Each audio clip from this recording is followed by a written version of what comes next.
இலங்கை உதைப்பந்தாட்ட சம்மேளனத்தின் ஏற்பாட்டில் நடைபெறும் சூப்பர் லீக் 2025 முதல் 26 வரை தொடரின் லீக் போட்டியில் அப்கண்ட்ரி லயன்ஸ் அணி அபார வெற்றியை பதிவு செய்துள்ளது. கொழும்பு சுகததாச விளையாட்டரங்கில் நடைபெற்ற போட்டியில் பயிற்றுனர் ஃபசுல் ரஹ்மான் தலைமையிலான அப்கண்ட்ரி லயன்ஸ் அணி ப்ளூ ஸ்டார் அணியை 9-1 என்ற கோல் கணக்கில் வீழ்த்தி மாபெரும் வெற்றியை பெற்றது. 32 டிகிரி செல்சியஸ் வெப்பநிலையுடன் நடைபெற்ற இந்த போட்டியில் ஆரம்பம் முதலே ஆதிக்கம் செலுத்திய அப்கண்ட்ரி லயன்ஸ் அணி முதல் பாதியிலேயே 6 கோல்களை பதிவு செய்து போட்டியை தன்வசப்படுத்தியது.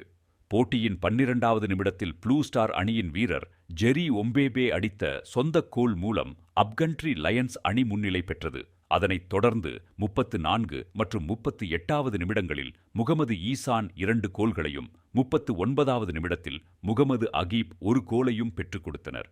எனினும் ப்ளூ ஸ்டார் அணியின் முகமது சிபான் 41வது நிமிடத்தில் 1 கோலை பெற்று தனது அணிக்கு நம்பிக்கை அளித்தார். இருப்பினும் முதல் பாதியின் மேலதிக நேரத்தில் அப்கண்ட்ரி லயன்ஸ் அணியின் பெஞ்சமின் யார்க் அடுத்தடுத்து 2 கோல்களை பெற்று அணியின் முன்னிலையை 6-1 என உயர்த்தினார்.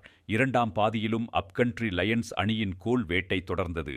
50வது நிமிடத்தில் முகமது அகீப் தனது 2வது கோலையும் 80வது நிமிடத்தில் அப்துல் ரஹ்மான் யஹ்யா 1 கோலையும் பதிவு செய்தனர். போட்டியின் இறுதி நிமிடத்தில் மீண்டும் கோல் அடித்த பெஞ்சமின் யார்க் தனது ஹேட்ரிக் சாதனையை நிறைவு செய்ததுடன் அப்கண்ட்ரி லயன்ஸ் அணிக்கு 9-1 என்ற பிரமாண்ட வெற்றியை பெற்றுக் கொடுத்தார். இந்த போட்டியின் ஆட்டநாயகனாக அப்கண்ட்ரி லயன்ஸ் அணியின் 77ஆம் இலக்க ஆடையை அணிந்த பெஞ்சமின் யார்க் தெரிவு செய்யப்பட்டார். இந்த வெற்றியின் மூலம் அப்கண்ட்ரி லயன்ஸ் அணி 3 புள்ளிகளுடன் 8 கோல் வித்தியாசத்தில் சூப்பர் லீக் புள்ளி பட்டியலில் முதலிடத்தை பிடித்துள்ளது.